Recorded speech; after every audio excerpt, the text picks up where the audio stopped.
here is showing you guys how we put in dry sidewalls going out the building. So we put a dry head. And on a plastic system here, you see here is a Shaw T. Can you go in and see?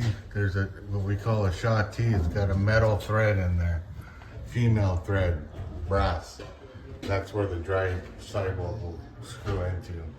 But when we do a dry sidewall on a CPV system, we always make sure that we put hanger brackets.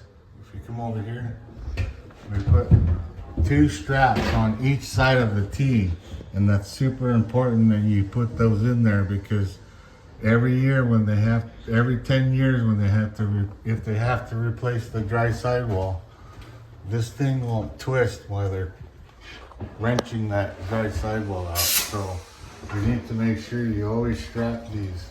If not, and they go to change that out in 10 years, this pipe could twist as they're trying to take it out and snap the pipe in the wall.